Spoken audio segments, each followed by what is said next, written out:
Calculus approach के 8 case लिखे थे अपन ने और उसकी शीट पूछानी थी मैंने उससे मिले सारे फलों को एक के बाद एक ऐसे नहीं लगा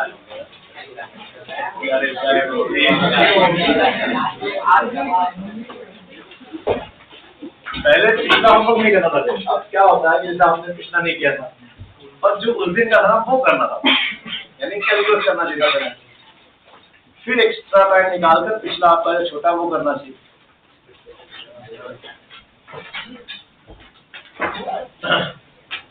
एक बार जरा देख लो उसमें, जरा निकालो जरा पीडीएफ और मुझे बताओ कौन सा कॉलम पे केस पर बेस्ड है।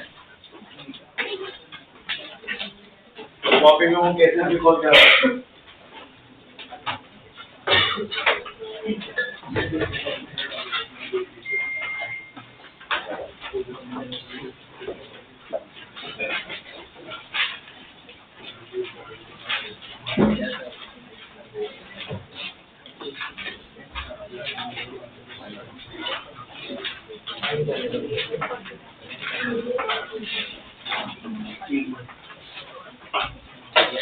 चलिए प्रैक्टिस कॉलम 2 के नाम से डाला था वो। प्रैक्टिस कॉलम 1 में पहले दे चुका हूँ।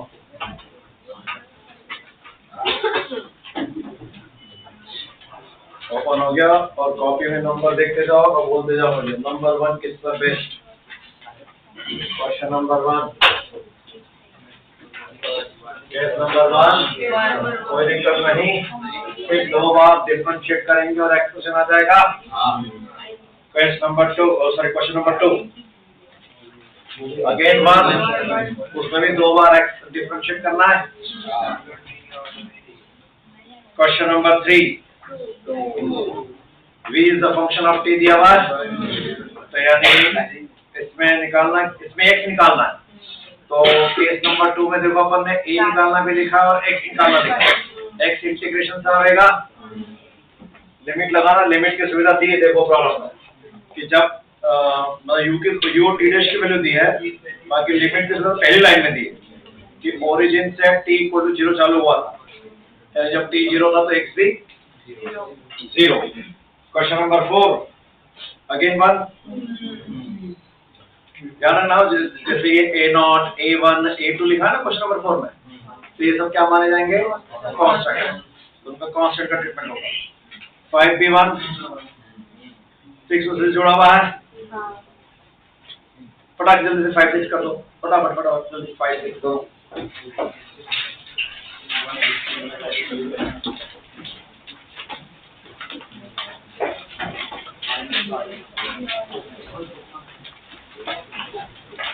5 6 दोनों कर दो।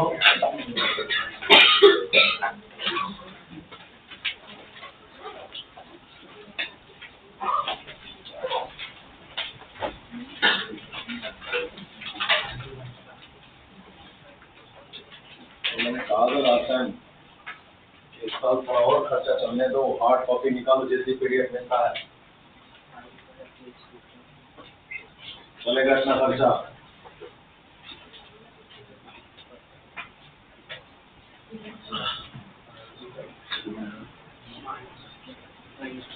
थोड़ी देर के लिए आएगा पंखा लगा, थोड़ी देर बाद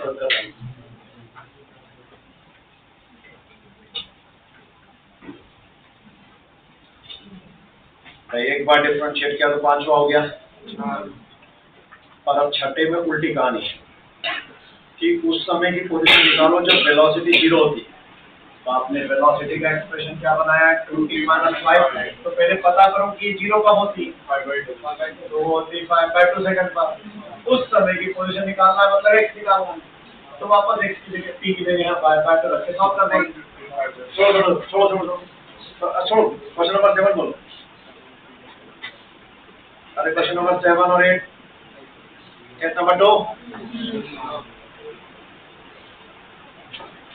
क्वेश्चन नंबर 9,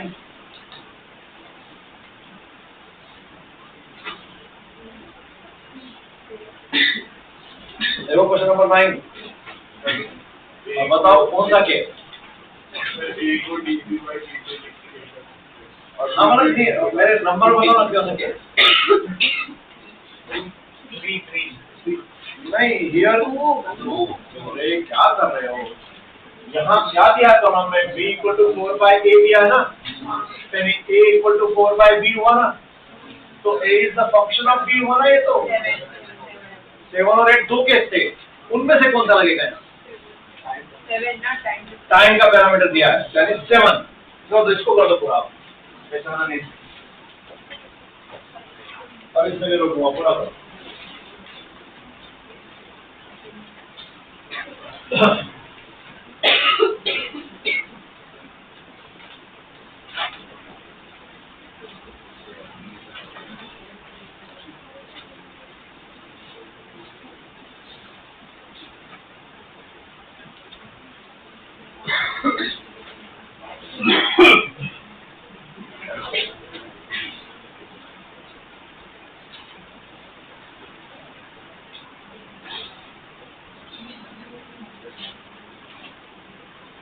लिमिट्स की सुविधा है, जब t 2 सेकंड था तब वेलोसिटी 6, जब t 3 होगा तब की वेलोसिटी नहीं निकालना है, तब की क्या निकालना है, एक्सेलरेशन निकालना है,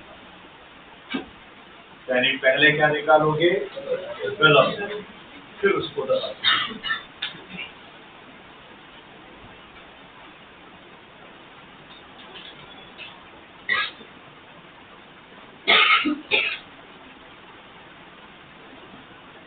अभी नेक्स्ट पेज को dv/dt लिखा है,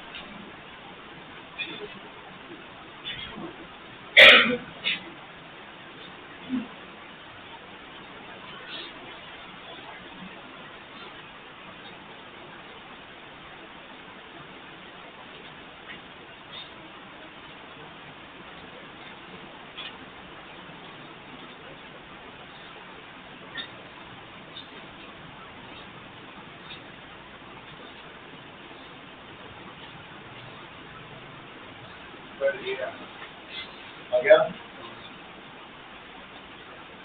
सभी ने dv/dt लिखकर पहले इस नालायक को लायक किया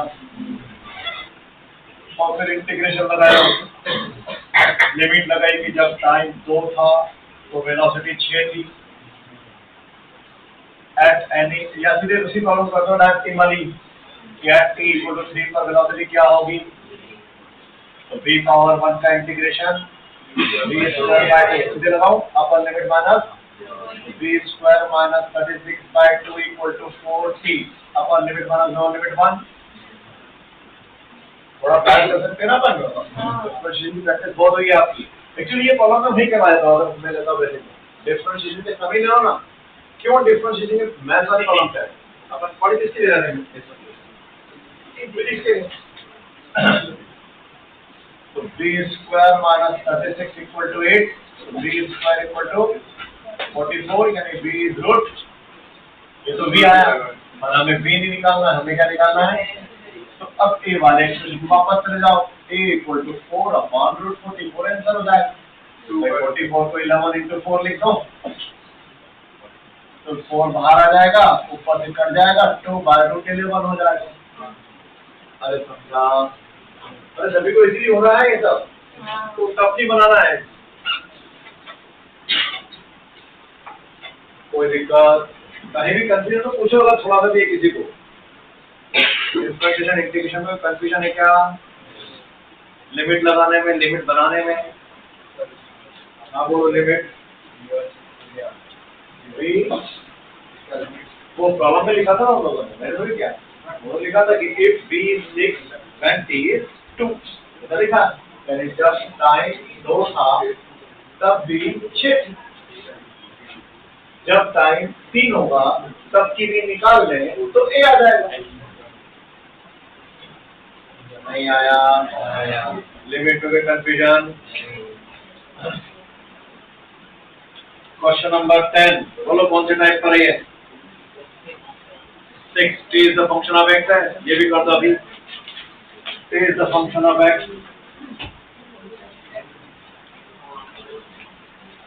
उल्टा है तो उल्टा ही सॉल्व कर देंगे,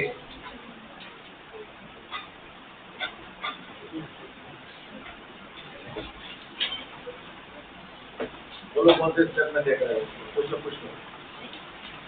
अरे कौन से इंटीग्रेशन समझाने की मैंने नहीं रखी, वो आना ही पड़ेगा। मैं 2 महीने से चिल्ला रहा हूँ कि कोई इंटीग्रेशन डिफरेंशिएशन और वेक्टर को भूलने की भी हिम्मत नहीं कर सकता। अपर लिमिट माइनस लोअर लिमिट हमें पता होना चाहिए। b पावर 1 का integration b square by 2, upper limit b और लोअर लिमिट 6 का स्क्वायर 36।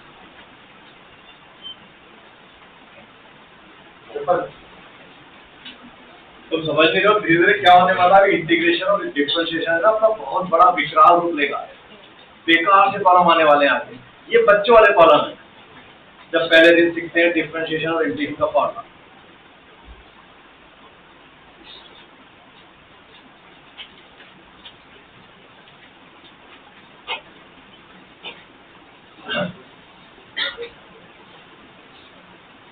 अच्छा, सबको याद है कि नहीं कि मैं वेक्टर पढ़ाते पढ़ाते बार बार क्या बोलता था हर लेक्चर, देखो डिफरेंशिएशन बहुत अच्छा करो, सारा प्रैक्टिस करो।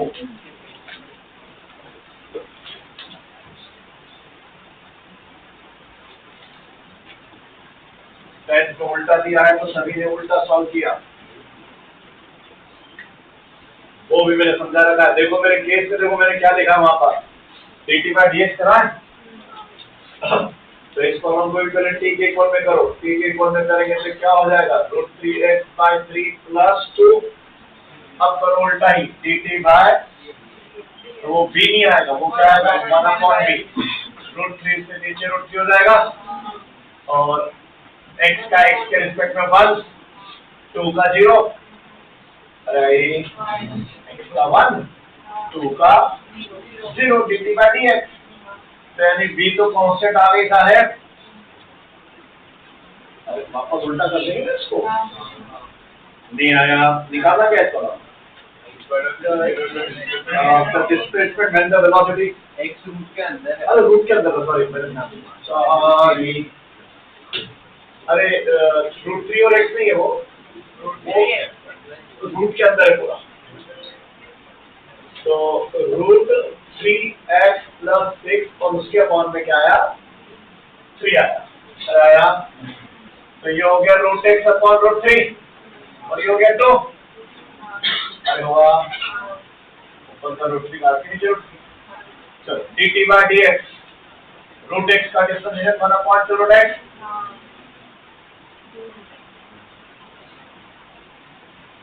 तो का 0, अरे है, और मुझे लगता है कि रूट शायद पूरे पर आए, होल रूट ऑफ 6 + 6 होगा, पर देखते पहले इससे करके देखते हैं। तो ये क्या हो गया, अरे 1/b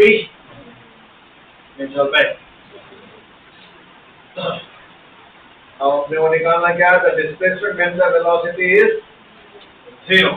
तो भाई साहब जब वेलोसिटी इसको रेसिप्रोकल करूंगा तो ये क्या हो जाएगा 2√3x, इस एक्सप्रेशन से ये बनेगा, नहीं आया,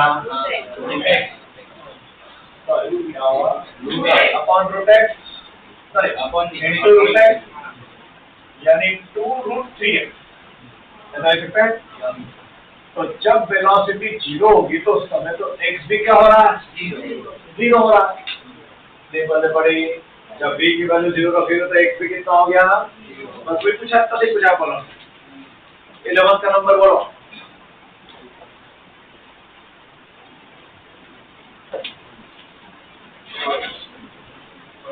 फर्स्ट कैसे आप लोग घर पे करना, फर्स्ट कैसे 12 भी फर्स्ट कैसे राइट।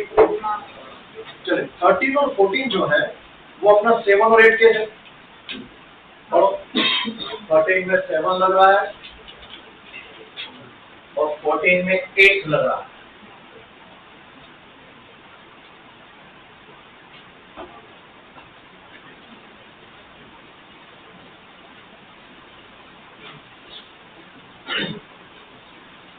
आधे घंटे काम था घर पे करके आते ना, तभी सिर्फ तुम्हारा जो नहीं हुआ था वो ले रहा, फोकट फोकट दिए देखकर आपको समझ में आना चाहिए था।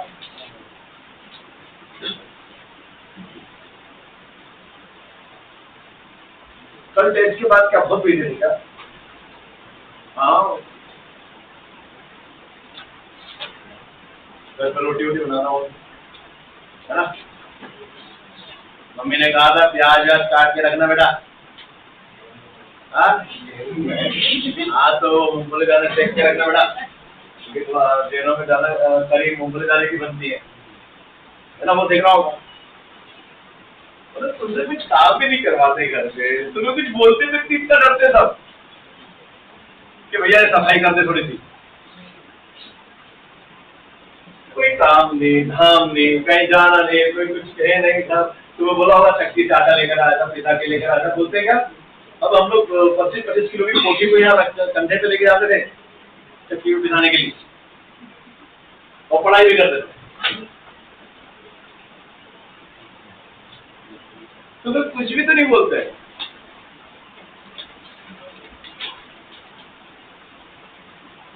अरे 13 और 14 आइडेंटिफाई हो गए कि 13 में क्यों 7 लगेगा, पहले बताओ मुझे, कारण बताओ। टाइमिंग डिपेंडेंट है प्रॉब्लम, और 14 में डिस्टेंस डिपेंडेंट है। दोनों में फंक्शन एक जैसे दिया है और दोनों में करना वही पड़ेगा जो मैंने 7 और 8 में लिखा है। तो ईमानदारी से पहले 7 करो। अब कैलकुलेशन है उसमें, जरा ठीक से कैलकुलेट करना हो, कोई एक दूसरे को देखो मत। हाँ सॉरी 7 के सब 13 7 पर बेस है 13।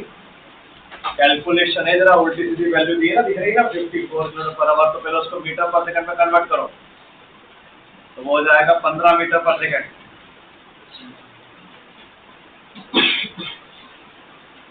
लिमिट हमेशा प्रॉब्लम के थ्रू बनाने की, प्रॉब्लम में लिखा होता है सब।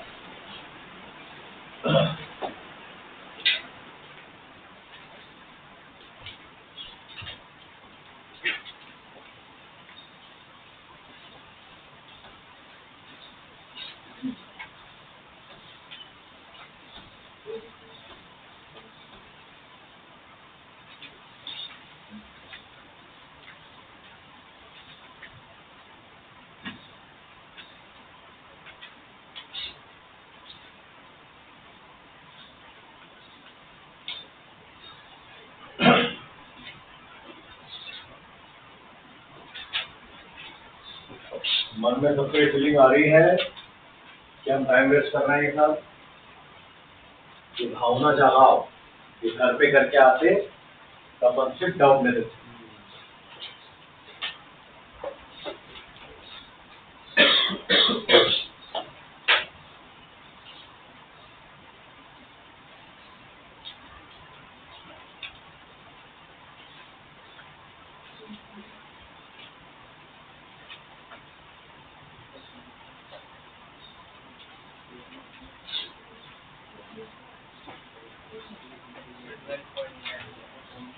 देखना ऑप्शन है,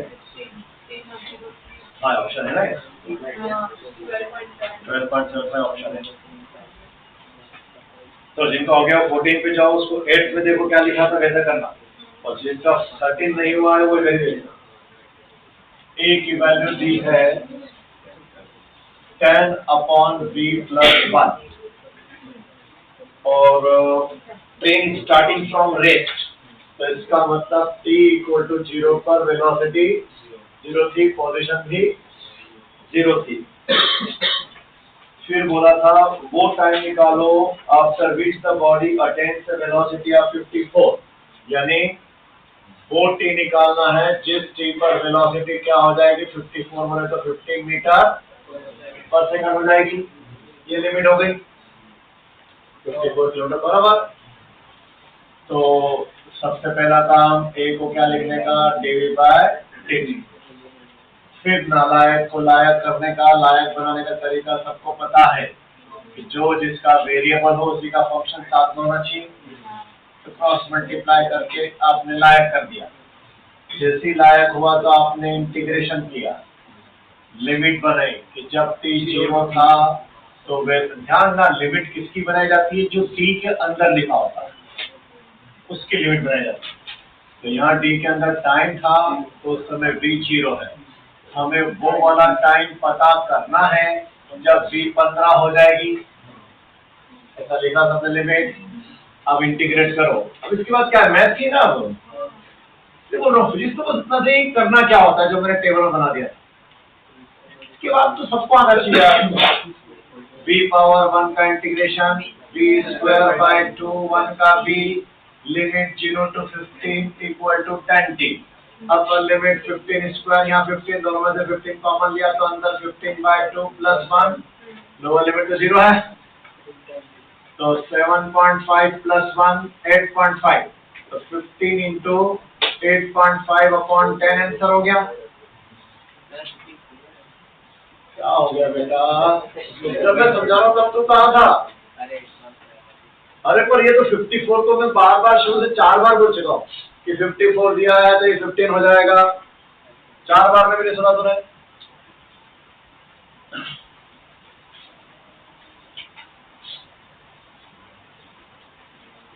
तो प्रॉपर अटेंशन वाले बच्चे होते हैं एकदम, वो ऐसा कन्वर्ट नहीं कर पाया मैं तुमको वेक्टर्स के दौरान। मुझे लगा था हो गए बच्चे कन्वर्ट, अकॉर्डिंग टू टीचर चलना है। और फिर घर पे जाके टीचर गया बाहर में, अब मैं चलूंगा।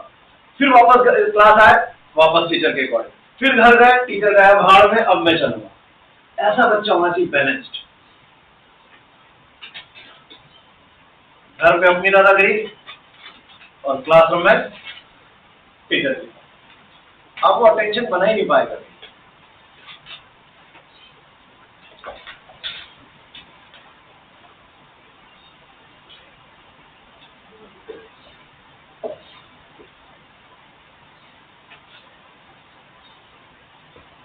फोर्टीन में भी सेम फंक्शन है। और देखो उसमें एक्स में मैंने क्या लिखा है, अगर डिस्प्लेसमेंट डिस्टेंस डिपेंडेंट आ जाता है कॉलम तो फिर ए का कौन सा वाला फॉर्मूला यूज करोगे? पीछे सुनते नहीं हो यार, बोलते भी नहीं हो। एक दिमाग इधर रहता अपना और एक प्रॉब्लम की नहीं।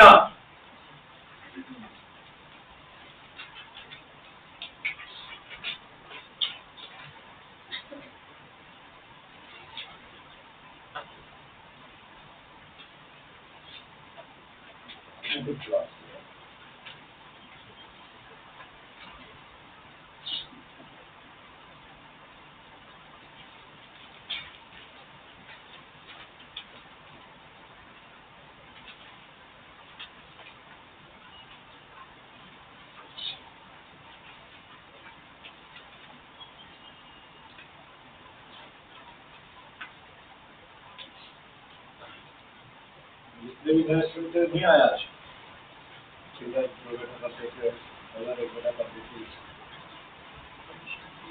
चलिए।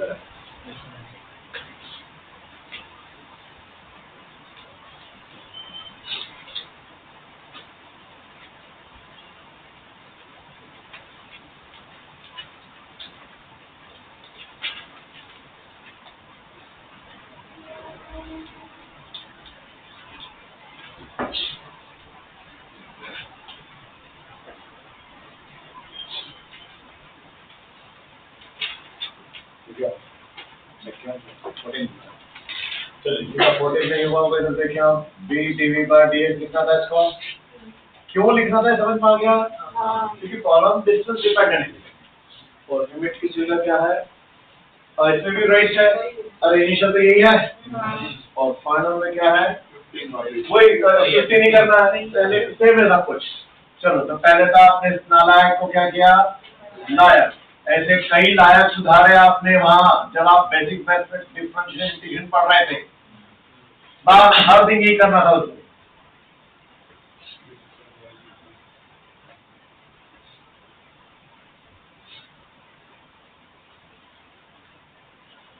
बेसिक मैथ का इंटीग्रेशन डिफरेंस का जैसा फिजिक्स ओरिएंटेड एक असाइनमेंट होती है, वो डू क्या करोगे क्या वो सब घर पे? इंटीग्रेशन डिफरेंशियल का फिजिक्स ओरिएंटेड मतलब वो न्यूमेरिकल सीधे सीधे ध्यान रखना चाहिए कि पूरी फिजिक्स में वैसे ही रखते हैं। जब x 0 था तब b भी 0 थी, वो वाला x निकालो जब b 15 हो जाएगी तो b स्क्वायर का इंटीग्रेशन b क्यूब बाय 3 इसका b स्क्वायर बाय 2, लिमिट लगाया तो 15 cube by 3 plus 15 square by 2, दोनों में से 15 स्क्वायर कॉमन आया यानी बाहर हो गया 225, तो अंदर क्या बचा 15 बाय 3 प्लस 1 बाय 2। क्योंकि 15 चला गया ना कॉमन, ऐसा फटाफट करने का, क्योंकि आपने बहुत प्रैक्टिस की है इंटीग्रेशन की। तो 5 to the 10 plus 1 11, तो 2 to 5 into 11 by 2 upon 10 equal to x, तो सब मल्टीप्लाई डिवाइड करना है।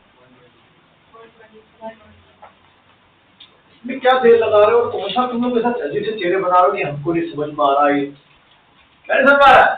समझा, अरे वो क्या समझा? कुछ भी नहीं आ रहा है, चेहरे पे दिखाई देता है बेटा, अजीब से चेहरा बना रहे हो इधर गर्ल्स भी। आप लोग पूछो, अगर नहीं समझ में आता ना तो ऐसे अजीब से मत देखा करो क्या कर रहा है, आपको अंदर से निकाल के आना चाहिए, पूछने की आदत, पेट से आवाज निकालो, सर ये क्या है, नहीं आता हमें। आप बस देखते रहते हो, पूछना भी नहीं है और उल्टा सीधा चेहरे भी बना के बैठना है। फिर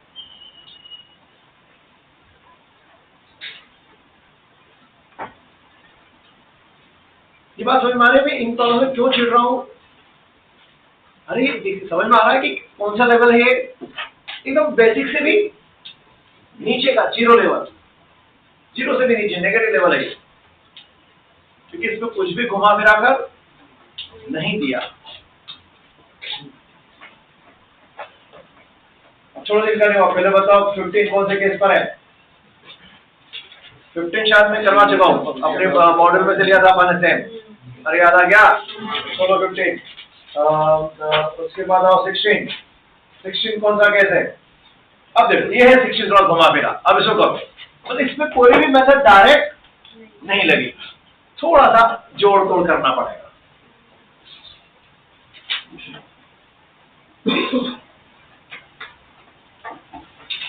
अब लोगों ने 16 स्टार्ट किया है,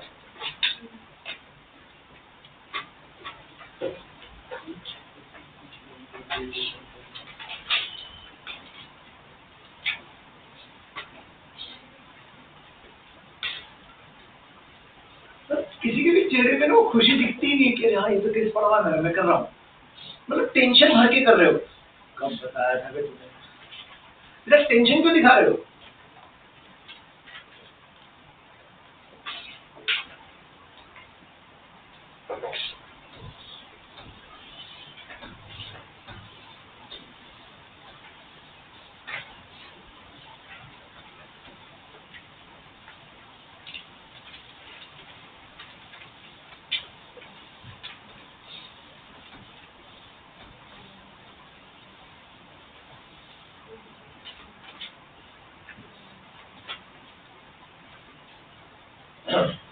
है प्रॉब्लम फोकट ही हो, पर थोड़ा अरेंज करना ऑप्शन के हिसाब से। देखो ना ऑप्शन शाणों ने एक्स और टी दोनों इन्वॉल्व कर दी, किसी एक में ऑप्शन नहीं है।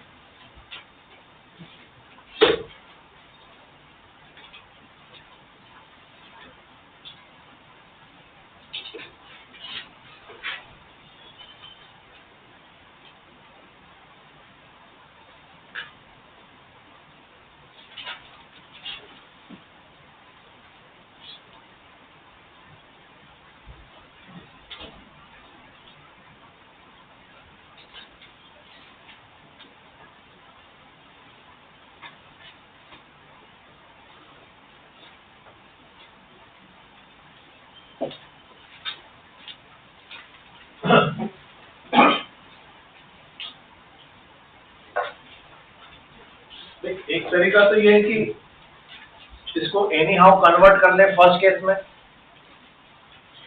और अपने फर्स्ट केस में x is the function of t, और वो दो बार डिफरेंशिएट करते हैं तो a आ जाता है। तो एक तरीका तो ये है, तो वो तरीका मेरे ख्याल से कुछ लोगों ने चालू कर दिया होगा, इसको लिखा होगा x equal to under root, तो हो गया x is the function of t। तो यानी अब प्रॉब्लम कहाँ अटकी हुई है, डिफरेंशिएशन भी करना है बस।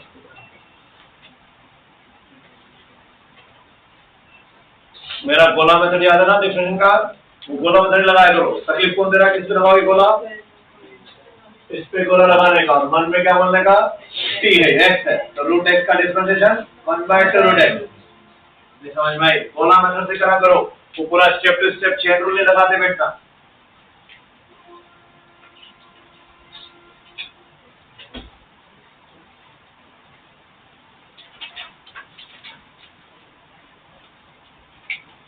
देर में तो देखो पाकिस्तान सब कुछ लूट के ले जाएगा, हमारे संसाधन हमारे पास बचेंगे ही नहीं थे।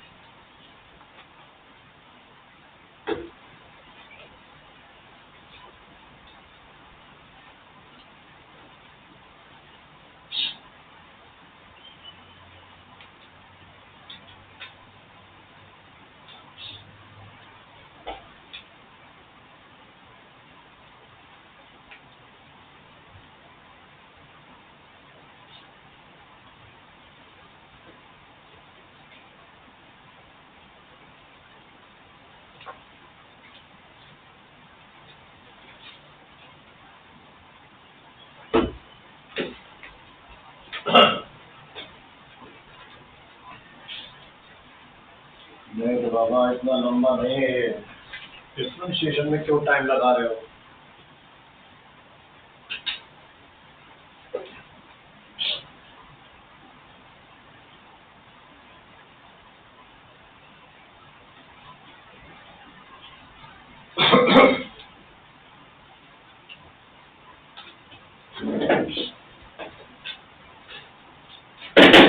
मैं भी बैठ जाता हूँ।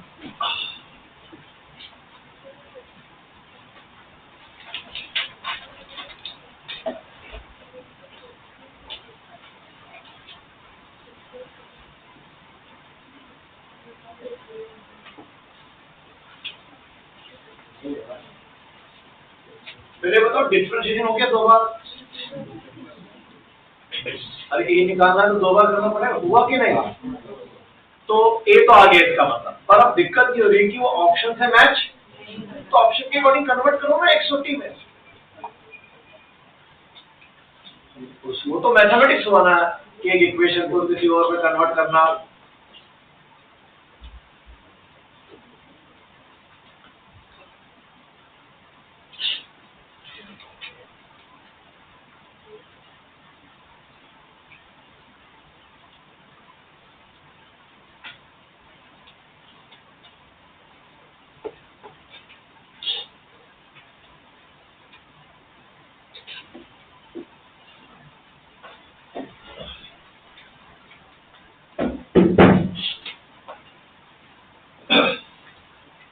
अब सब लोग इधर रहेंगे, स्टॉप राइटिंग। इस पे गोला लगाया सबने, मन में बोला एक्स, तो रूट एक्स का डिफरेंशिएशन 1/, तो किया dx by dt that is v equal to 1/2 root, अब वो जो बोला है वो लिखेंगे, और फिर क्या बोला था, गोले को मल्टीप्लाई में क्या करने का, एक बार और डिफरेंशिएट, तो टी स्क्वायर का 2t, 1 का 0, 2 से 2 कैंसिल, तो v का फॉर्मूला बना t upon under root t square plus 1। अरे बना, तो तुम यहीं से थोड़ी सी अक्ल लगा लेते ना कि यार हमारा एक्सप्रेशन t और x में 4 ऑप्शन, ऐसा है ना, तो x पहले ही इंट्रोड्यूस कर दो। अरे इसकी वैल्यू x है ना, तो लिख दो ना यहाँ नीचे।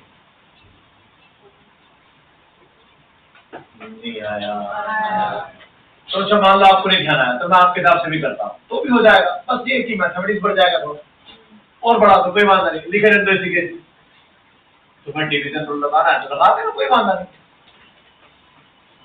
dv बाय dt ए निकालना है, तो पहले ये देख के समझ में आ गया कि यहाँ डिवीजन रूल लगेगा। तो डिवीजन रूल क्या कहता है, denominator as it is, bracket लगाने की आदत डालो। हाँ, डिवीजन रूल बार बार मैं चिल्लाता हूँ बच्चों को, ब्रैकेट लगाओ, नहीं तो क्या होता है कभी कभी जैसे ऐसे एक्सप्रेशन आते हैं ना, sin x plus cos x, अब उसको आप और ऊपर भी sin x minus cos x, जब आप उसको डिफरेंशिएट करते हो और ब्रैकेट नहीं लगता है। इसी का एक्सपीरियंस हुआ कि नहीं ऐसा कभी? डालो तो पहले।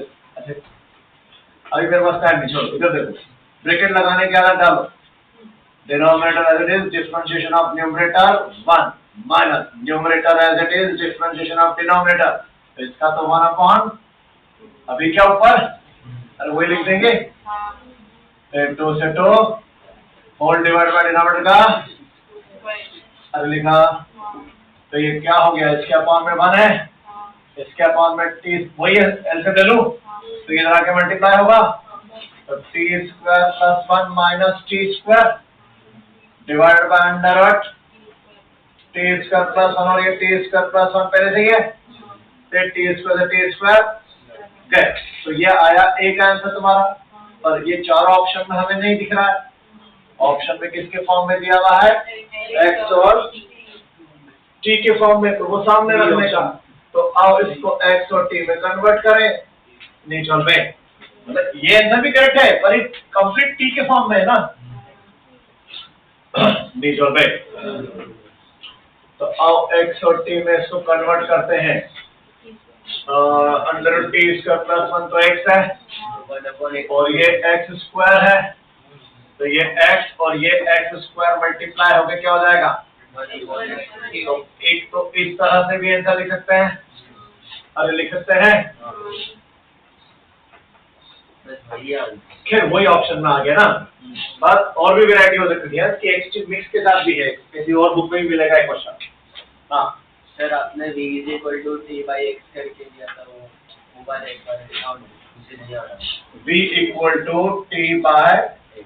t/x, तो dv/dt = डिनोमिनेटर इज g का 1 माइनस न्यूमरेटर इज x का dx/dt v upon x square. ये कौन है, a, तो a = x - t into v कौन था, अरे v ये था, तो यानी अल्टीमेटली ये क्या है, t/x है ना, तो इसको t/x अपॉन x स्क्वायर, तो ये क्या हो गया, तो x square minus t square upon x cube, और x square minus t square is 1। समझ में आ रहा है कि जब आप कर रहे थे प्रैक्टिस डिफरेंशियल इंटीग्रेशन की, उस समय ऐसे प्रॉब्लम कर रहे थे, नहीं समझ में आया कि अरेंज कैसे करना है एक्सप्रेशन डिफरेंशियल इंटीग्रेशन के फॉर्मूलों को। तो इसमें कुछ फिजिक्स लगा रहा हूँ क्या, बोलो अगर फिजिक्स पढ़ रहे हैं क्या, सिर्फ प्योर टाइम वेस्टिंग कर रहा हूँ मैं आप, शायद आपको नहीं समझ में आ रहा है टाइम वेस्ट हो रहा है, तो जान दो ठीक है।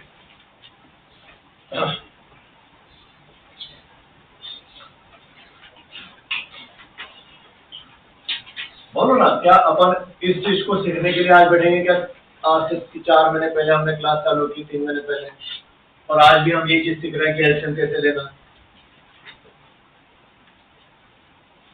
फ्रस्ट्रेशन आया था ना बेटा, समझो बात को, वो 9th-10th वाला सिनेरियो छोड़ना पड़ेगा आपको, कब से चिल्ला रहा हूँ बताओ। पर समझ में आया कि शुरू में एक सीखने तो जल्दी से हो जाता है, तो वो एक निगाह हमेशा ऑप्शन की तरफ रहना चाहिए, एक निगाह अपनी कॉपी में सॉल्यूशन, अपने मन से सॉल्यूशन नहीं करना है, ऑप्शन के हिसाब से सॉल्यूशन करना है। चलो अभी मैंने एक केस रोक रखा है, रोका हुआ है ना, कौन सा, अच्छा नाम दिया ही तुमने भी, नंबर बोल दिया बोले 9 केस।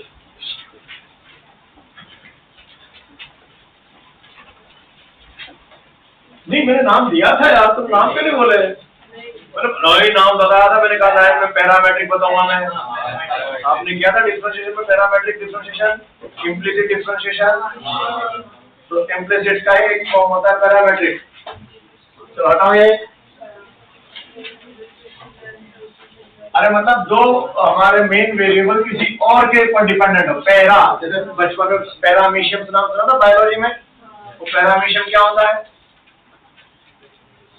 जो अपना खाना बनाने के लिए किसी और पे डिपेंडेंट होता है ना, इसको पैरा बोलते हैं ना, पैरासाइट्स, किसी और पे डिपेंडेंट पैरा।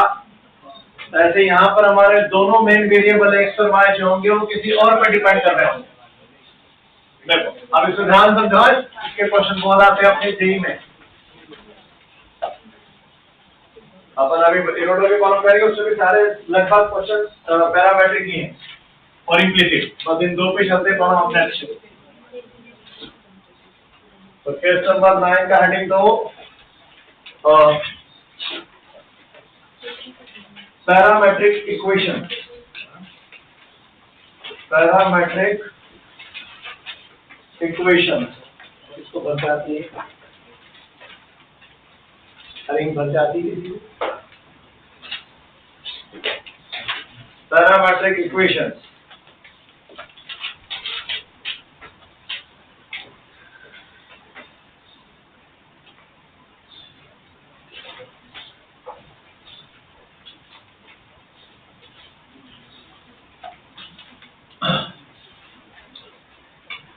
पैरामेट्रिक मतलब क्या कर देंगे,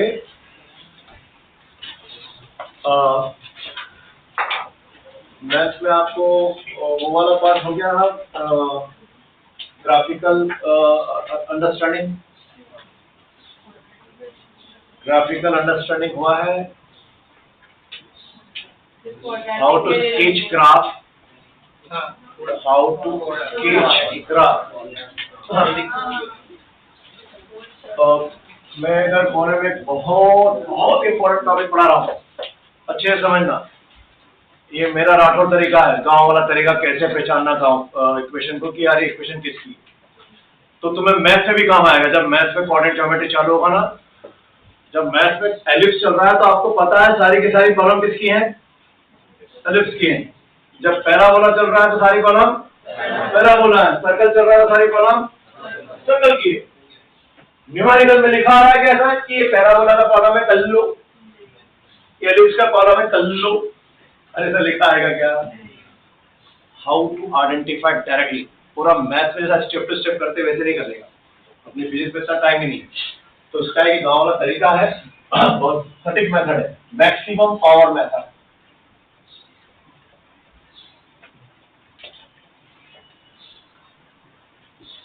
जब भी इक्वेशन आएगी तो दो वेरिएबल होंगे आपके एक्स और वाई, तो आपको उस इक्वेशन में उसकी क्या देखना है, मैक्सिमम पावर पहचाननी कितनी। अगर दोनों वेरिएबल की मैक्सिमम पावर 1 1 आई तो कोई वांधा नहीं, वो तो कौन है, स्ट्रेट लाइन। और स्ट्रेट लाइन के आप मैथमेटिक्स में तकरीबन 10-11 केसेस पढ़ने वाले हैं, और उसमें से पहला केस जो है वो हमारे काम का है, जो अपने 9-10 में पढ़ा।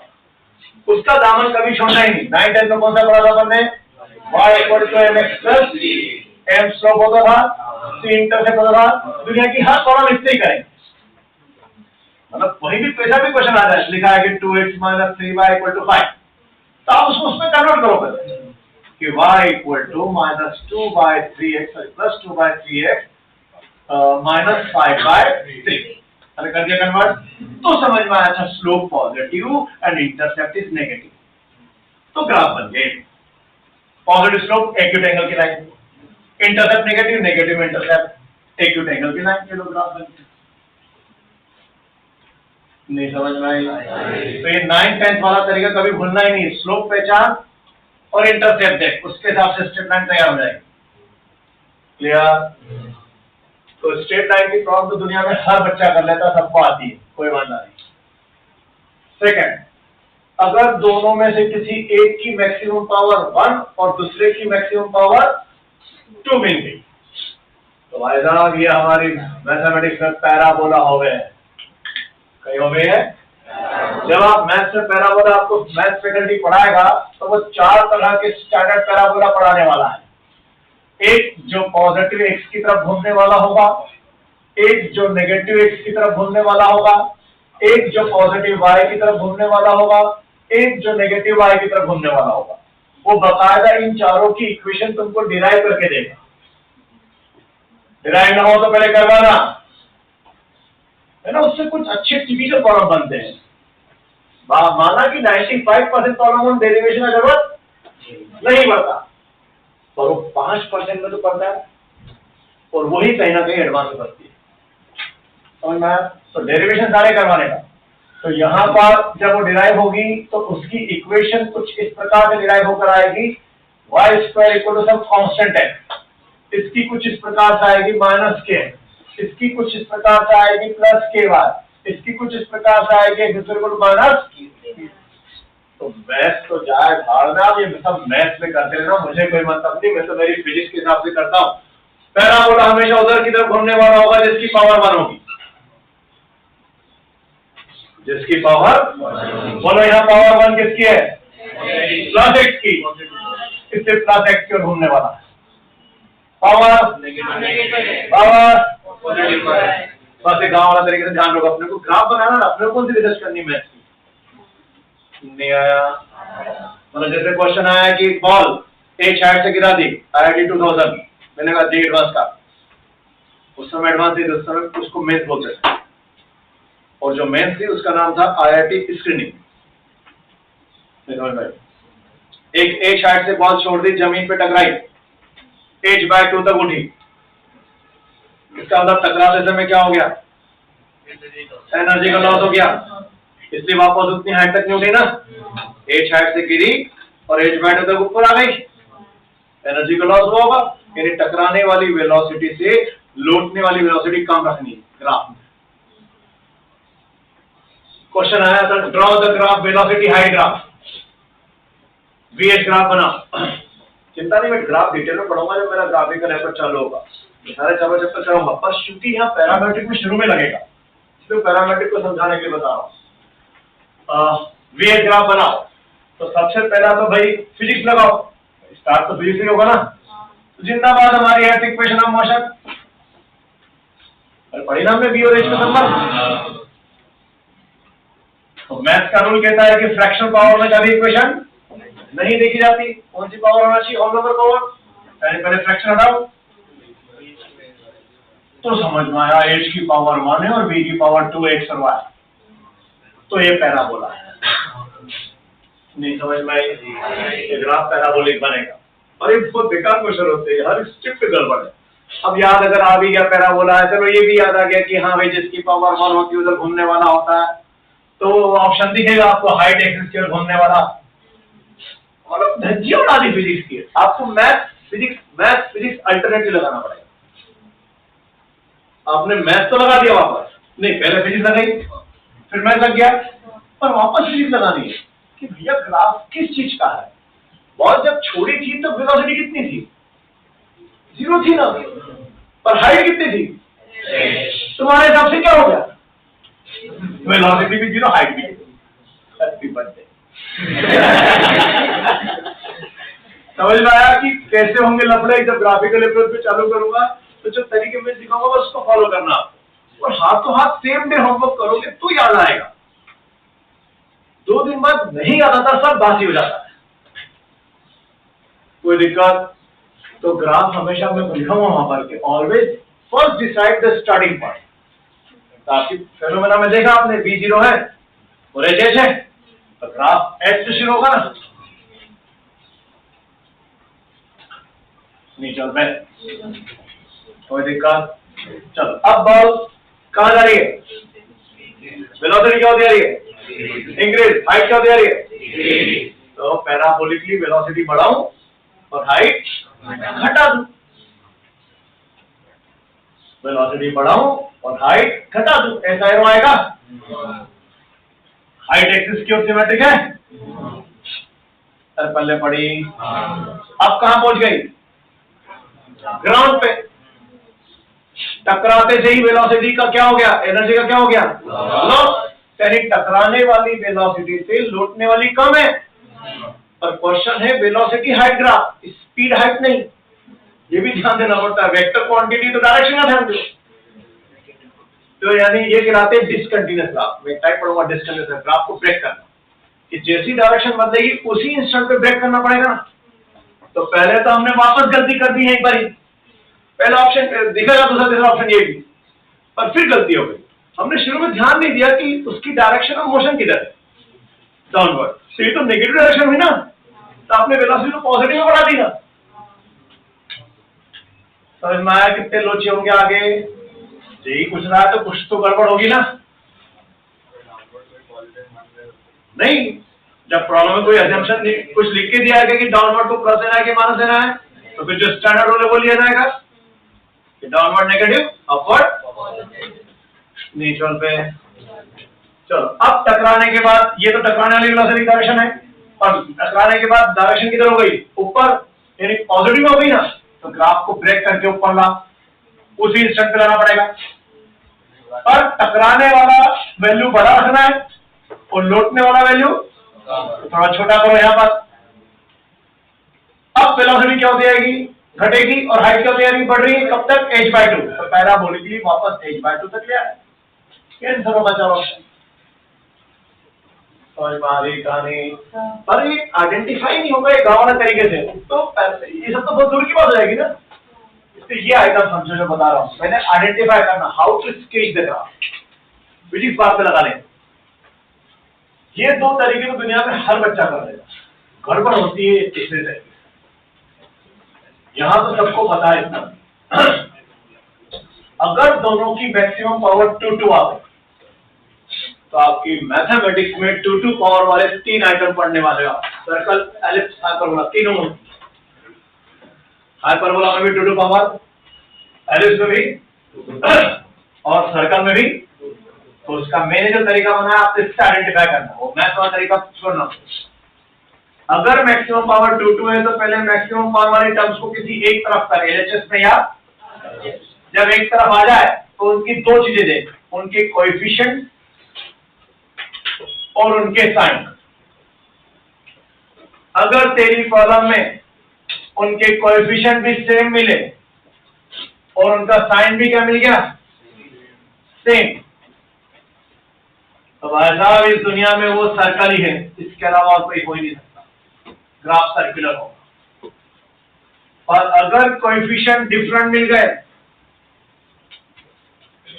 और साइन, तो वो एलिप्स ही है, इसके अलावा इस दुनिया में कोई होता ही नहीं, वो एलिप्टिकल ग्राफ।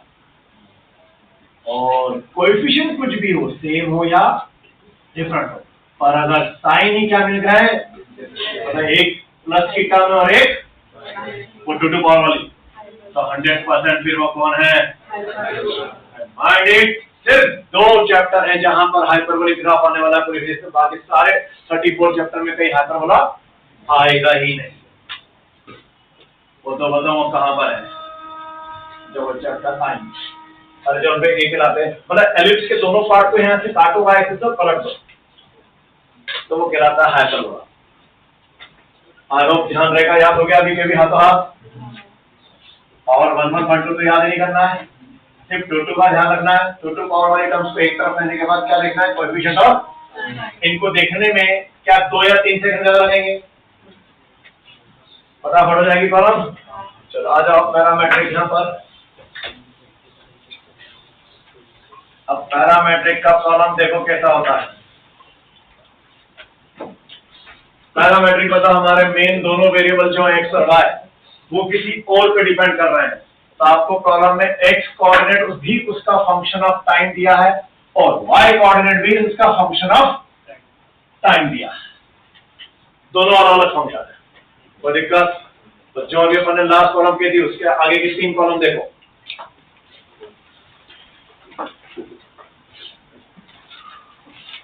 अभी जो अपन ने लास्ट कॉलम किया ना, कौन सा नंबर था अपन ने जो किया, 16। तो देखो 17, 18 और 19 तीनों इसी पर बेस्ड है। अरे 17 में एक्स और वाई की क्वेश्चन दिया होगा। अरे देखो 18 में एक्स और वाई का मिक्स कर दिया, जो यहाँ थर्ड पॉइंट में लिखाने वाला हूँ, एक्स और वाई को मिक्स करके दिया। इम्प्लिसिट फंक्शन में भी इसी कहता था आपने, एक्स और वाई मिक्स होता था। इम्प्लिसिट समझ में आता है कैसे पहचानते हैं, जब एक्स और वाई मिक्स इक्वेशन आ जाए, ऐसा नहीं कि y equal to x equal to, ऐसा नहीं, एक्स और वाई की मिक्स इक्वेशन, वो कहलाती है इम्प्लिसिट फंक्शन। फिर देखो 19 में भी एक्स और वाई दिया अलग, अरे दिया है, तीनों फोकस है, पहले देख लो कैसे करना है। हाँ पहले देख लो, जब भी ऐसे क्वेश्चन आ जाए, अगर अलग अलग दिया है तो आप भी अलग अलग ही सॉल्व करो, आप भी अलग अलग ही सॉल्व करो, क्योंकि वेलोसिटी हो या एक्सेलरेशन सब वेक्टर क्वांटिटी है, और एक वेक्टर के कंपोनेंट्स हो सकते हैं, पढ़े ना पढ़े कंपोनेंट, तो आप इसको अलग ही कर दो, dx by dt कर दो, पहले डिफरेंशिएशन का फॉर्मूला लगाने के बाद कुछ आंसर आएगा यहाँ पर, लेट्स से f', तो वो कौन आ गया, वेलोसिटी का x कंपोनेंट आ गया ना।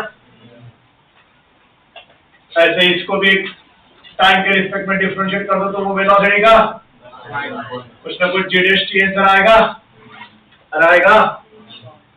अगर उनका क्वेश्चन सिर्फ वेलोसिटी का ही होता तो लिख देते हैं वेक्टर फॉर्म में, vxi क्या प्लस जो भी यहाँ से आंसर आएंगे नहीं चलते।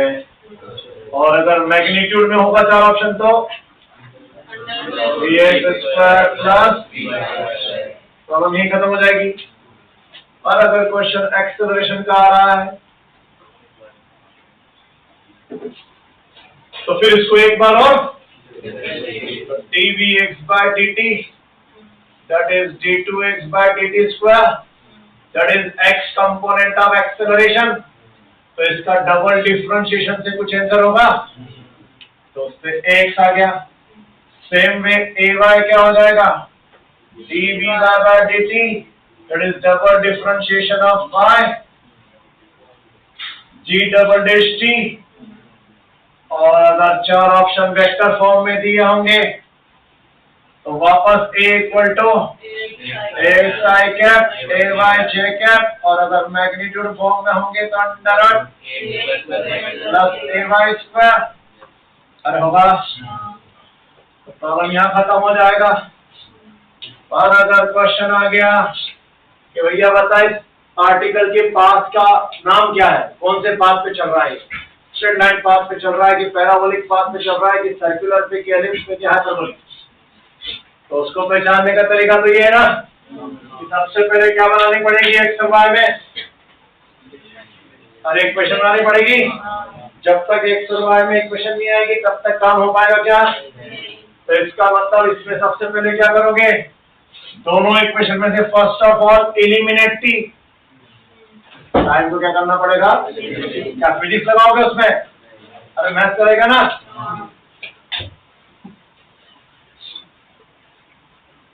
To identify path equation, first of all eliminate t. जैसी टाइम एलिमिनेट हो जाए फिर क्या करना है, and use maximum power method। अरे चल भाई कोई दिक्कत, उसके बाद फिर वो लिखना पाऊंगा, मतलब वो चीज भी लिखना है आपको, पर इस थर्ड पॉइंट लिखना है मैक्सिमम पावर मेथड कैसे पहचानना। तो first point velocity, second point acceleration, third point path equation. तो इसको लिखो बाद में, अब पहले प्रॉब्लम में लगा देते हैं एक कैसे रिजर्वेट करेंगे।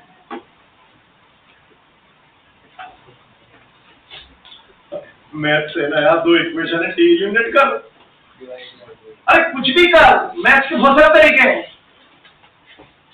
तो यार सर कौन बोलता है तुम ऐसे, मतलब क्लास में इस तरह की बातें करेंगे? बेटा तूने 10th क्लास अच्छे परसेंटेज सॉल्व की ना, ये क्या क्वेश्चन है कि टी इलिमिनेट कैसे करेंगे? अरे एलिमिनेशन मतलब पढ़ी कि नहीं कभी?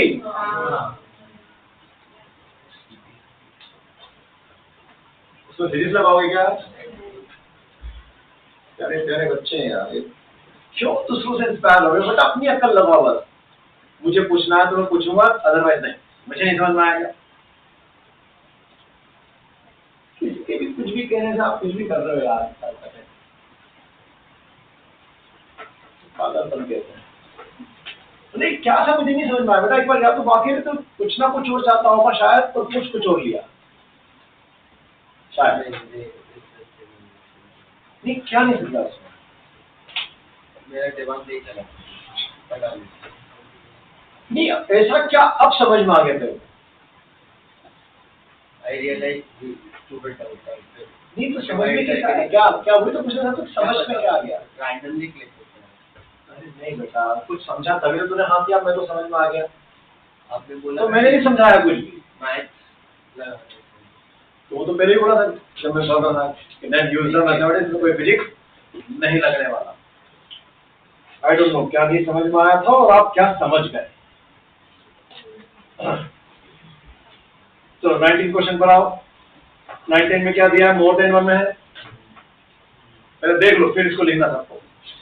अरे मोर देन में है यानी 4 ऑप्शन चेक करने पड़ेंगे। तो क्या क्या दिया है 19 में, x इक्वल टू 2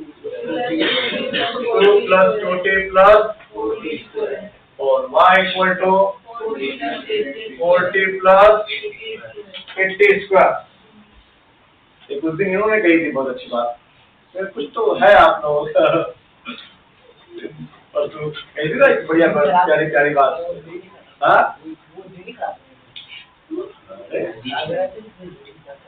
समझ नहीं रहे हो कि बेटा ये आपकी अकल नहीं है, आप इंस्पायर्ड अकल में चल रहे हो। आप अगर अपनी अकल लगाते तो अभी तक तो बहुत फास्ट तेज दौड़ते। खैर है ना, सब बहुत तेज दौड़ते हैं, पर वो क्या हो गया, सब लोग कहीं ना कहीं लाइफ टाइम में जुड़े हुए किसी से, तो इंडक्शन चल रहा है बस। वो इंडक्शन जब तक खत्म नहीं होगा। कल मैं टीवी पे सुबह रंगोली प्रोग्राम आता है ना दूरदर्शन पे, कभी देखा तुमने? पापा में देखते होंगे। हमारे जमाने के लोगों को सबको आदत है वो देखने की। दुनिया भर की तो रोजा पर संडे को सुबह उठ के वो देखते हैं, हमें आदत है। उसके बाद आज एक रामायण चल रहा है, और नया टाइप का रामायण। उसमें वो काकभूषण मतलब कौवे ने जो लिखी थी, जो वाली रामायण चल रही है, बहुत अच्छा एपिसोड था वो। गुरु शिष्य का पूरा प्रोसेस बता रहे थे, राम का उनका सब कुछ चल रहा है गुरुकुल में। तो उसमें एक याला कल प्रसंग दिखाया कि वो जो गुरु वशिष्ठ होते हैं उनको थोड़ा घमंड था अपने ऊपर, अब best Guru in the world. तो उसको थोड़ा ब्रेक करने के लिए फिर शिव जी नीचे आ रहे हैं, और वो एक ओगड़ का रूप लेकर अंदर आते हैं उसमें।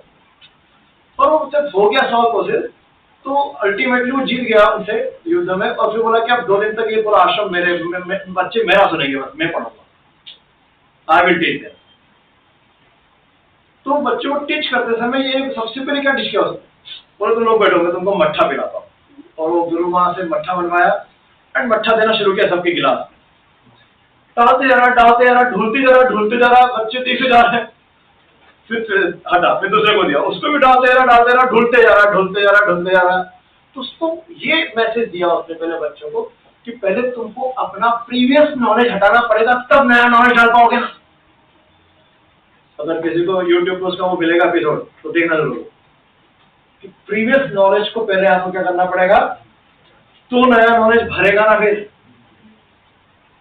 ये तो भरेगा ही कभी। एक्चुअली वो गुरु वशिष्ठ को सुपर इम्पोज करके उनको दिखाना था कि आप घमंड मत करो, ज्ञान की कोई सीमा नहीं है, इसमें घमंड मत करो। पर इन बच्चों को भी जो मैं बता रहा हूं वो ये तभी ले पाएंगे अंदर जब वो तुम्हें खाली तो करें।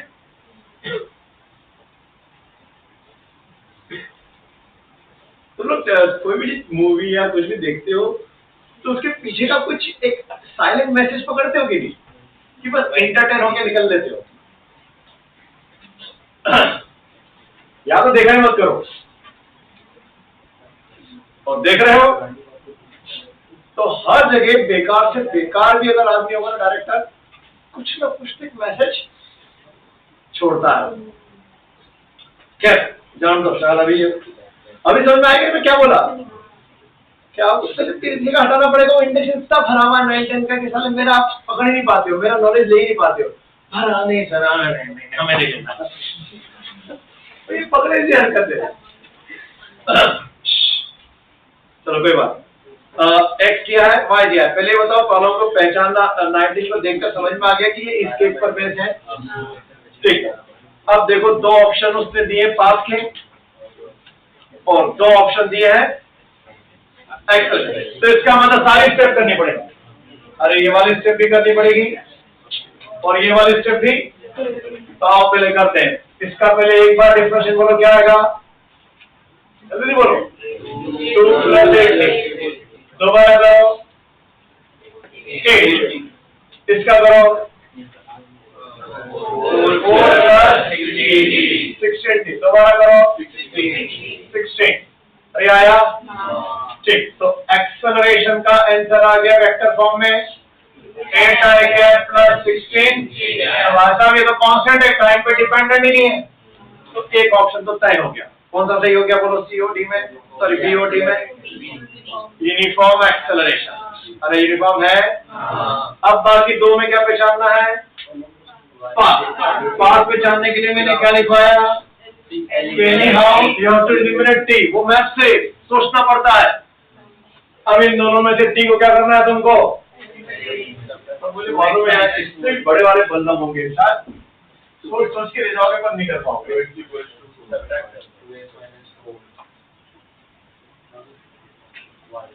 दिख रहा है नीचे नीचे, हाँ नीचे वाले का मल्टीपल ऊपर है ना, देखो ना इसमें से ये वाला पार्ट है ना ये, अरे इसी का डबल है रे,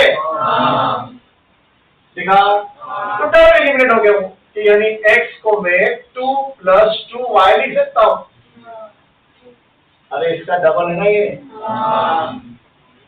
y/2, क्योंकि ये इसका डबल है तो इसका आधा होगा नहीं, तो आगे इक्वेशन x और y में t है क्या, बोलो मैक्सिमम पावर, यानी कौन सा पार्ट, कौन सा ऑप्शन, समझ में आ रहा है कि सिर्फ फोकट है, बस केस याद रखो मेरा, और जो सिर्फ लगने वाले सपोर्टिंग आइटम है वो दे रहा हूं मैं इसका, क्लियर। अभी पहले इसको लिख दो, एंड में इसके साथ ये लिखना, फिर उसका 18 कॉलम का फिटिंग बात है, पहले लिखना।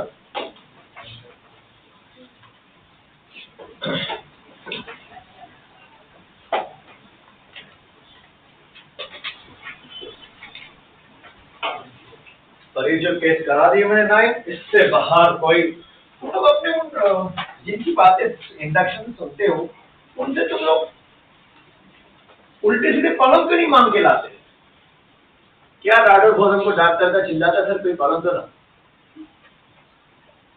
कभी नहीं किया, कभी वेक्टर ने एक भी दिन ना 2 महीने तक पढ़ते रहा बस, मतलब आपको उस बंदे की क्वालिटी नहीं समझ आ रही कि वो आपको ये भी नहीं दे पा रहा है।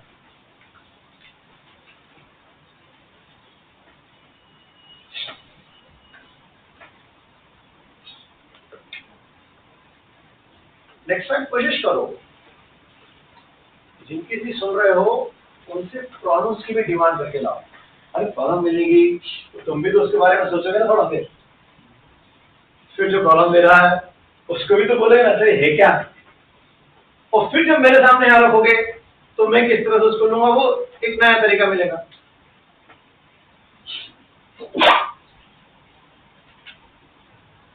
है ना, वो कहलाती है हेल्दी कंपटीशन, पॉजिटिव कंपटीशन।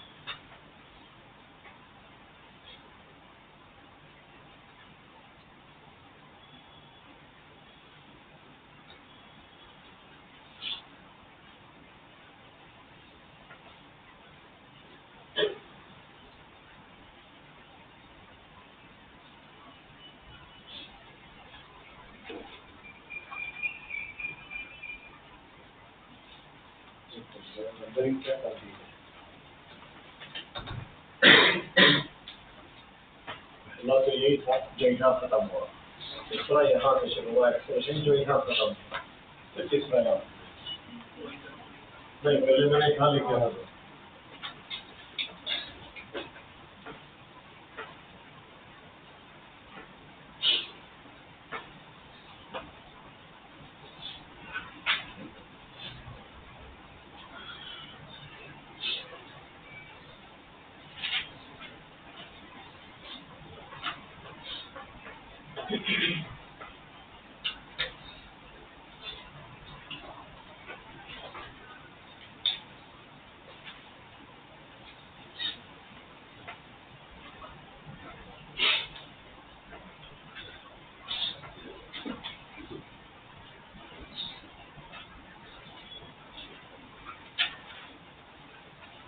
जो लिखा and use maximum power method, उसके नीचे मैक्सिमम पावर मेथड को डिस्क्राइब कर दिया। कोएफिशिएंट ऑफ साइन कब लगाने हैं, जब 2 पावर वाली टर्म को किसी एक तरफ दोगे, और shift maximum power terms on one side, एक तरफ करने के बाद 1 मिनट के लिए होल्ड करना, 1 मिनट, ये बस इस सेंटेंस को समझाने के लिए कि जिसका एक प्रॉब्लम बता देता हूँ। मोशन नाम से आगे एक चैप्टर आएगा सिंपल हार्मोनिक, वहां पर उस पार्टिकल की वेलोसिटी का फॉर्मूला कुछ इस प्रकार डिराइव होगा, v = ω√a² - y² या लेट्स से x²।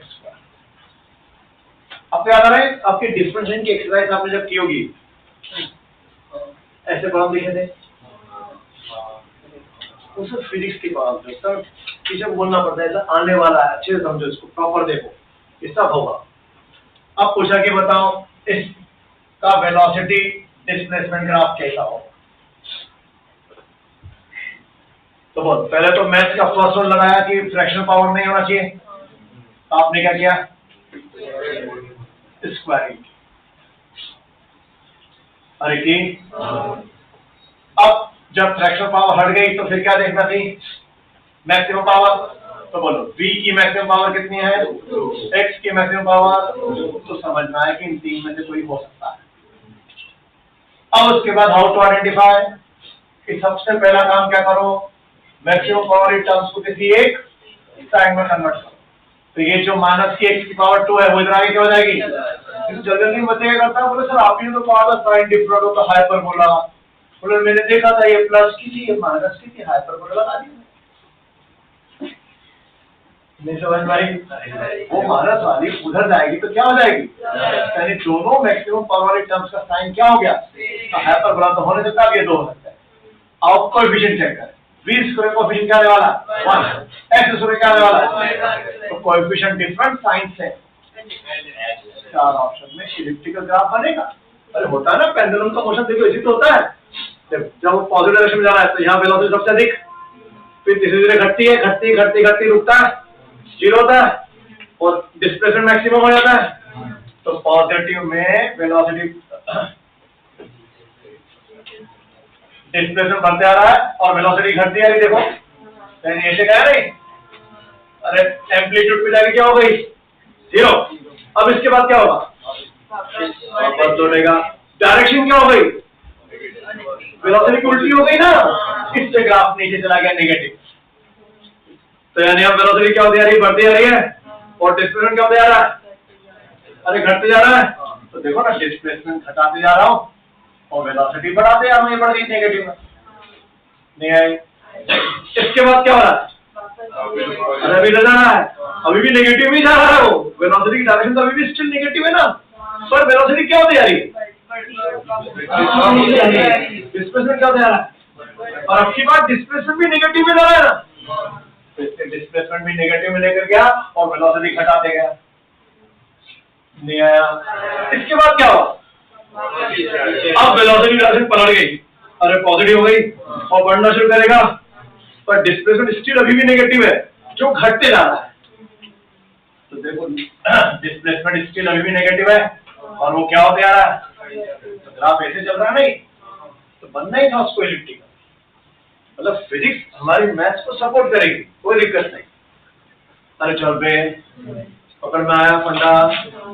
अरे अच्छू फंडा जो नहीं किसी बुक में नहीं लिखा, लिखाओ तो ला के दिखाओ मुझे, किसी मैथ्स फैकल्टी से पकड़ के दिखाओ, बोले सर उन्होंने भी ये बताया। पूरी कोऑर्डिनेट ज्योमेट्री में यूज करना है इस फंडे को। ये पगला भी उसी में हंसते जा रहे हैं, बस तेरा बर्थडे से आज कुछ बोल नहीं रहा हूँ, इसलिए मैंने डांस करने से कर रहा है। क्या हुआ बेटा, अभी तक मतलब तुम लोग डाउन टू अर्थ नहीं बन पा रहे हो, क्या हो गया? सही में नहीं लगता क्या ये फंडे अलग है कुछ?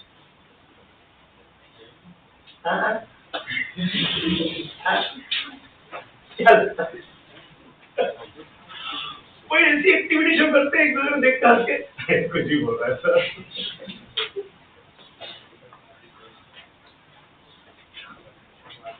इंपॉर्टेंस नहीं समझ में आ रहा।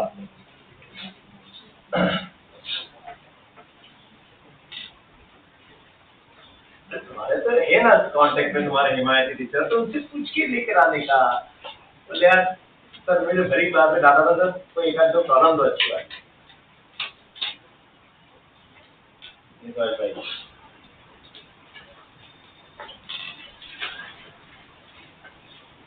बोले मैं उनका भी बलात्कार करूंगा। आप लोग किए नहीं, मेरे को बहुत चिढ़ा रही थी, 2 ढाई महीने से आपने कभी नहीं किया था लेक्चर।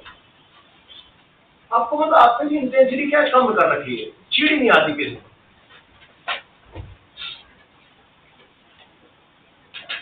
और ऐसे में टॉप रिजल्ट नहीं बनता। हाँ ठीक है, कहीं ना कहीं हो जाएगा, फिर आप भी वही नॉर्मल बच्चे कहलाओगे जो यहाँ सब लोग करते ना। कल कितने सारे बच्चे आए थे हंसने खेलने, जिनका कहीं कुछ एडमिशन नहीं हुआ, उल्टा सीधा कॉलेज में ना, फिर भी वो नाच के गया था।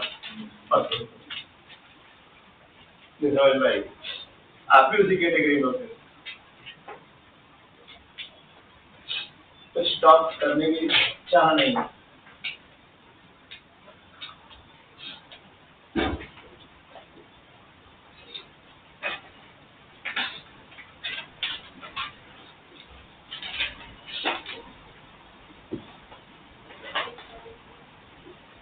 क्या हुआ, क्या था बोला हंसी क्यों आ गई मेरी तरफ, मैं बोल रहा हूँ ये नहीं ऐसा समझा है, क्यों देखो तुम लोगों के गणित का लगाओ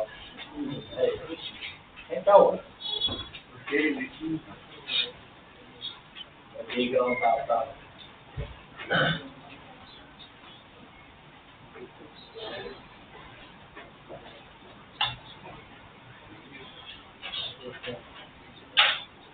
अच्छा लोग इनका यूज करना, कैसी भी प्रॉब्लम आ जाए, बेकार से बेकार भी, पर इस केस से बाहर होने जाएगी अगर पैरामेट्रिक है तो। अभी देखो अपन इरोडो से फॉर्म लगाते हैं, मैंने आप लोगों का नंबर लिखा दी, कैलकुलस के फॉर्म कहाँ से कहाँ तक थे उसमें,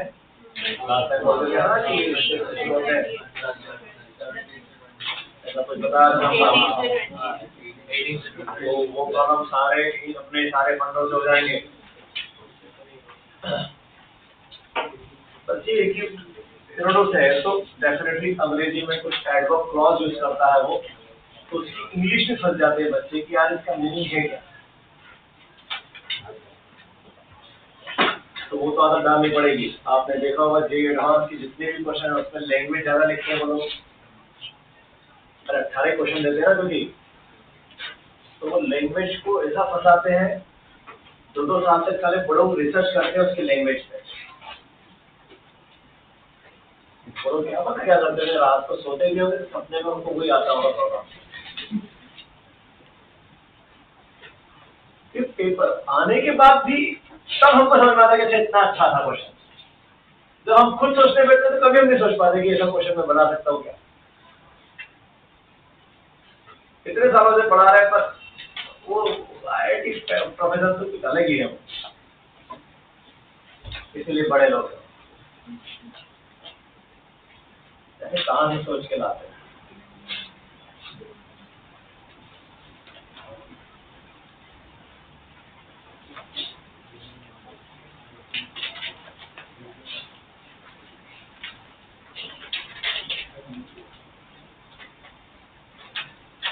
यार ना टीचिंग जॉब में अगर कोई बोलता है ना कि मैं IITian हूँ, समझ जा नकली है, यहाँ क्या करा फिर पढ़ाने के लिए।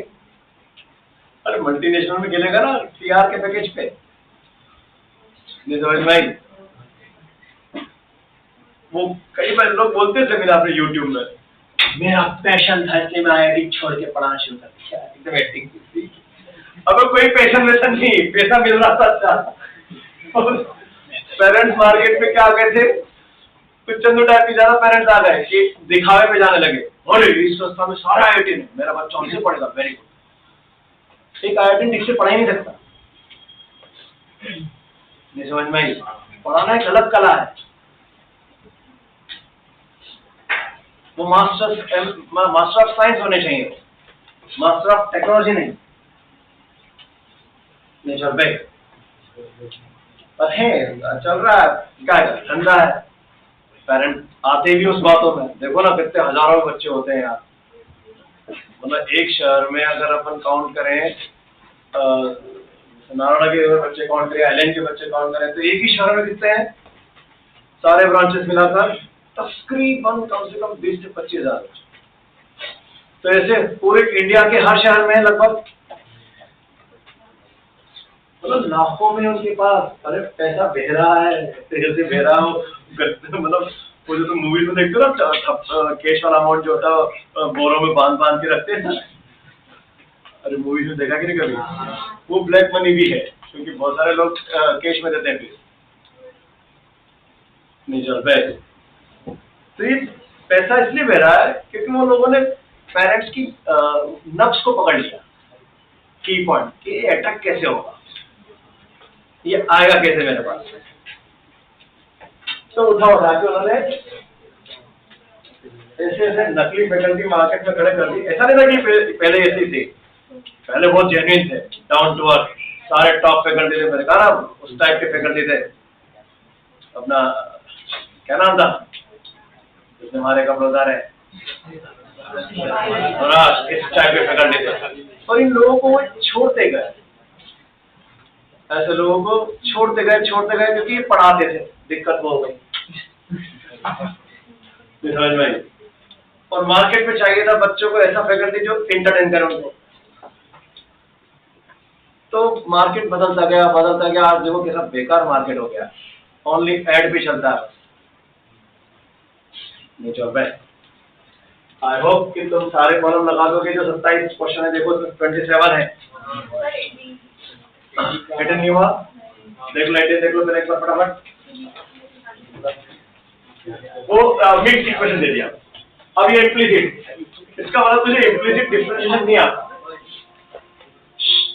अरे 18 में देखो इम्प्लीसिट है वो, देखा y = 4x²। पहले बताओ पास कौन सा है? अरे फटाक से बोलो 1, 2, फटाक से बोलो कि रिसर्च करोगे। बात पहला बोली है ठीक। चलो अब क्या निकालना है? एक्सेलरेशन निकालना है।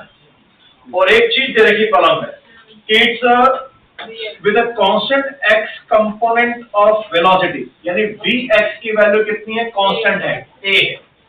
अरे दीदी पहले बताओ, सच्ची बताओ, इम्प्लीसिट के नाम से ऐसे कॉलम बहुत सारे किए लाइन थे डिफरेंशिएशन में, जिसमें y और x मिक्स था। तो मैं वही काम करूंगा। ये इम्प्लीसिट है, मैं किसी थर्ड के रिस्पेक्ट में डिफरेंशिएट करूंगा, t के रिस्पेक्ट में। देखो डिफरेंशिएशन मैथ नहीं है, फिजिक्स नहीं है, इसमें आप करो मैं डिफरेंशिएट dy/dt, मतलब t है ही नहीं कॉलम में, हम ना आए, is equal to 4a constant x² का 2x dx/dt, चेन रूल के हिसाब से मल्टीप्लाई में फिर लिखना पड़ेगा। तो ये कौन हो गया? अरे v/8a x, ये कौन हो गया? अरे vx। नहीं समझ में आई? हमें कहां तक जाना है? एक्सेलरेशन। तो इसको एक बार और क्या करूं? फिर से कर रहा हूं। और यहां लगेगा प्रोडक्ट लॉ। दो लोग प्रोडक्ट में आ गए ना। क्या सिखा रहा हूं यार मैं? बेटा इसके लिए डाउट नहीं होना चाहिए था। x × vx, प्रोडक्ट लॉ बोलो। x as it is vx का किया तो ax आ जाएगा, plus vx as it is x का किया तो vx एक और आ जाएगा, vx × vx² अरे पल्ले पड़ी, ये कौन आ गया? अरे a by आया, नहीं समझ में आया? चलो vx की वैल्यू उन्होंने क्या बोल रखी? समझ में आया प्रोडक्ट लॉ कैसे लगाया मैंने? vx पर क्या था? कांस्टेंट। तो कांस्टेंट का डिफरेंशिएशन क्या होना चाहिए था? तो ये तो टर्म ही 0 हो गई, x 0 ना। अरे समझ में आई? तो ये टर्म ही क्या हो गई? तो इसका मतलब ay की वैल्यू क्या आ गई? 8a vx की वैल्यू क्या है? Capital A²। अरे आ गई? तो बस अब वेक्टर फॉर्म में चार ऑप्शन दिए तो क्या हो गया answer? 0i cap plus 8a² check है। अरे पल्ले पड़ी। अरे जो सीखा ना वही किया, बस इम्प्लीसिट कर दिया। आपकी बात मानो इम्प्लीसिट हो गया, यानी डिफरेंशिएशन ही नहीं आएगा तो कैसे करेंगे बेटा इस कॉलम को?